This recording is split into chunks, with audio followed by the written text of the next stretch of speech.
हम एक और एक्टिविटी यहाँ पर पढ़ेंगे। हैंग अ हैवी बैग और pouch on the hook of a spring balance as shown in figure 2.13। हम अब क्या करेंगे कि एक स्प्रिंग बैलेंस की हुक पे एक पाउच को बांध देंगे, कोई भी बैग को बांध देंगे, फिर हम उस बैग को खींचेंगे और छोड़ देंगे, तो उसकी वजह से वहां पे वाइब्रेशन क्रिएट हो जाएगी स्प्रिंग यहाँ पर ऊपर स्प्रिंग बैलेंस के ऊपर। जैसे फिगर 2.14 में दिखाया गया है, make the student stand holding the ends of the rope, ask one student to give a jerk to the rope by pulling it up and down with the hand. Observe what happens on the knot of the movement of the rope. अगर हम क्या करते हैं कि एक रस्सी को दो बच्चों के हाथ में पकड़ाते हैं और एक को बोलते हैं कि उसको हिलाए और दूसरे को बोलते हैं कि उसको स्टेबल रखे, तो उसके बाद हम देखते हैं कि क्या इफेक्ट पड़ता है उस पर। तो ये एक्सपेरिमेंट करके हम देख सकते हैं कि ऐसा क्या क्या हो सकता है इससे। एक और एक्टिविटी करते हैं। Spread rangoli on a large plate. एक प्लेट पे हम रंगोली बनाते हैं। Flick on the lower side of the plate slightly with the fingers, observe what happens. तो उसके बाद हमें क्या करना है, रंगोली बनाने के बाद उसे नीचे से ऐसे हिलाना है प्लेट को, तो उससे देखते हैं कि प्लेट पर क्या इफेक्ट पड़ता है, रंगोली पे क्या इफेक्ट पड़ता है।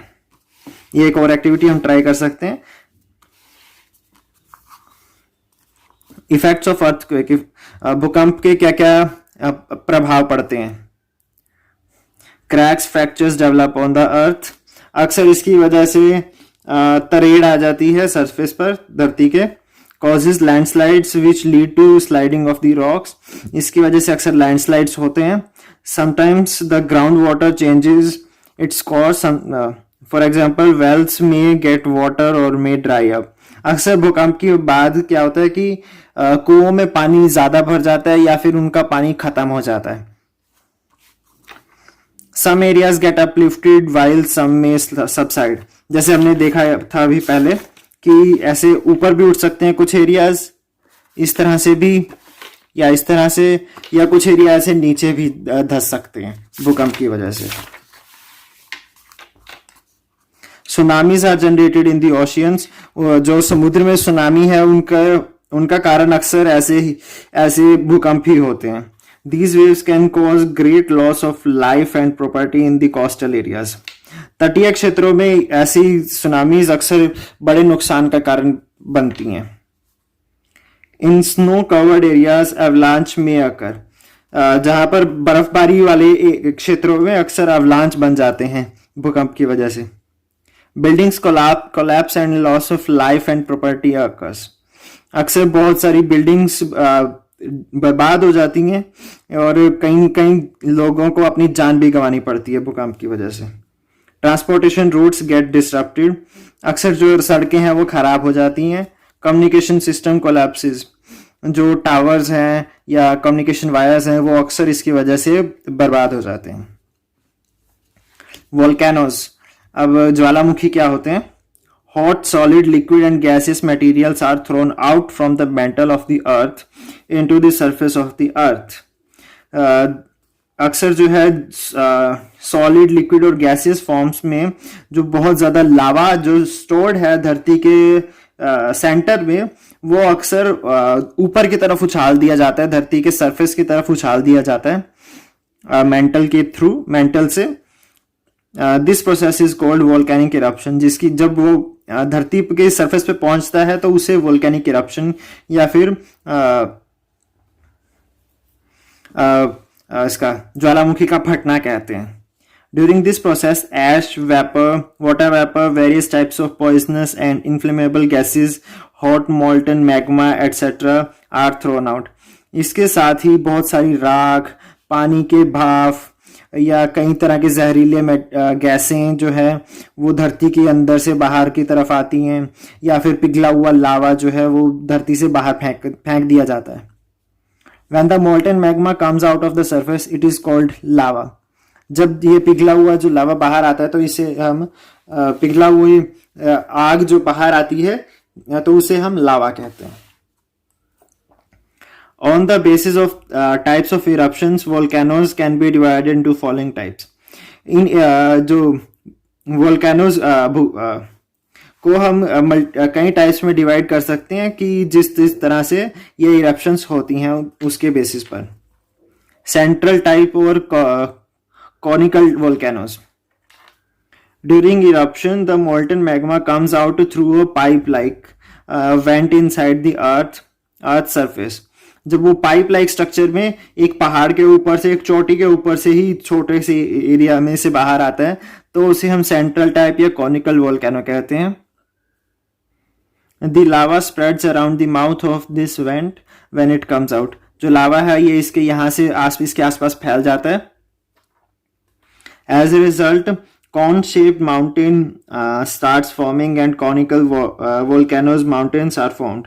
इसी की वजह से conical mountains का निर्माण होता है।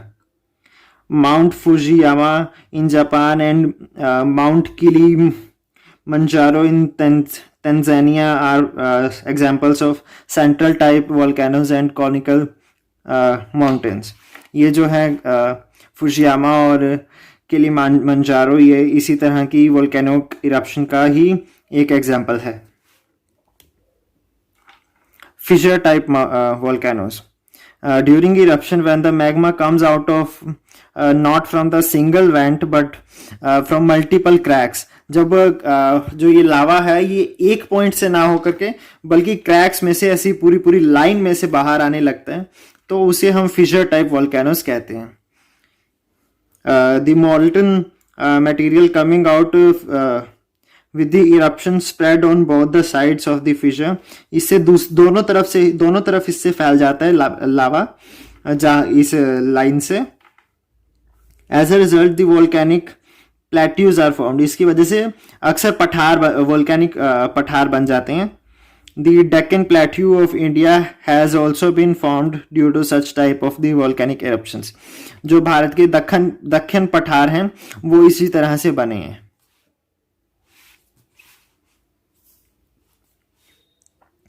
इसकी हम थोड़ी जियोग्राफिकल एक्सप्लेनेशन पढ़ेंगे। बाकी by looking at figure 2.18 you will understand that plate boundaries are directly related to the areas of earthquakes and volcanoes.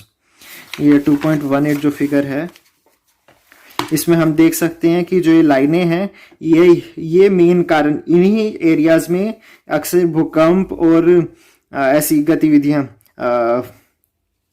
लावा की ज्वालामुखी देखे जाते हैं। जो ये लाइनें बनी हुई हैं, आइए पढ़ते हैं कि ऐसा क्यों होता है कि इन्हीं के अराउंड ज्यादा होता है। Most of the volcanoes are located on the plate boundaries. ज्यादातर जो ऐसे ज्वालामुखी हैं वो प्लेट की बाउंड्रीज पर ही लोकेटेड होते हैं। Similarly the earthquake zones are also seen in the border areas. जो ज्यादातर भूकंप के क्षेत्र हैं वो भी इन्हीं लाइंस के आसपास ही देखे जाते हैं। The part of the plate boundary which slides under the crust subdues. जब ये प्लेट्स होती हैं, जो टेक्टोनिक प्लेट्स होती हैं, जब ये एक दूसरे के अंदर जाने लगती है इन एरियाज के आसपास, there is a loss of material. तो उस जगह पे अक्सर मटेरियल का नुकसान होने लगता है। Such boundaries are called plate consuming boundaries. इन जगहों को प्लेट कंज्यूमिंग बाउंड्रीज कहा जाते हैं। In areas where new material is coming up onto the surface earth's crust, they are called as the plate creating boundaries. और जहां पर ये सामान बाहर आने लगता है उन्हें हम प्लेट क्रिएटिंग बाउंड्रीज कहते हैं। Both the process happen continuously, लगातार होते रहते हैं। जैसे आप इन फिगर्स में देख सकते हैं कि कई जगह पर ये सब बाहर आ जाते हैं और कई जगह पर ये अंदर धंसने शुरू हो जाते हैं। Effects of volcanoes, loss of life and property, इससे भी जान का और सामान का नुकसान होता है। Sometimes tsunami get generated due to the volcanic eruptions occurring below the ocean floors. अगर ऐसे ज्वालामुखी जो है वो समुद्र के अंदर पैदा होते हैं तो उनकी वजह से अक्सर सुनामीज बन जाती हैं। Dust, smoke, ash, gases, water vapour etcetera remain in this atmosphere for a long time. इसकी वजह से जो अक्सर जो धुआं है, गैसेस हैं या पानी के वेपर्स हैं, वो काफ़ी समय तक हवा में ही रह जाते हैं। दिस में create imbalance in the environment, जिसकी वजह से संसार में एनवायरनमेंट में इम्बैलेंस क्रिएट हो सकता है। Land may become fertile due to volcanic ash. अक्सर क्या होता है कि जब जो ये लावा बाहर आता है उसकी वजह से वहाँ की लैंड जो है वो उपजाऊ बन जाती है। Many minerals are found near the earth surface because of lava. क्योंकि ये लावा जो है ये धरती के मेंटल में स्टोर होता है, तो जब ये वहाँ से धरती के सरफेस पे आता है तो ये अपने साथ बहुत से खनिज पदार्थ लेकर आता है, तो जिसकी वजह से वहाँ पे हमें बहुत से नए खनिज पदार्थ भी मिल जाते हैं इन लावा में छुपे हुए। New land is form due to volcanic eruption और एट अ टाइम और आइलैंड में इवन डिसअपियर। तो अक्सर क्या होता है कि अगर ये बहुत ज़्यादा तेज़ी से धरती के सतह से ऊपर आते हैं तो कई बार नया द्वीप बन जाता है, या फिर कई बार ये पुराने द्वीप के ऊपर ऐसे आते हैं कि पुराना द्वीप पूरे का पूरा पानी में समा जाता है या गायब हो जाते हैं द्वीप। Lakes are formed at the mouth of the craters of dead volcanoes when rain water accumulates in them. तो जब ये लावा के कारण जो ये एरिया बनता है, अगर वो ठंडा होने के बाद वहाँ पे बारिश की वजह से पानी इकट्ठा हो जाता है तो वहाँ पर अक्सर लेक्स बन जाती हैं।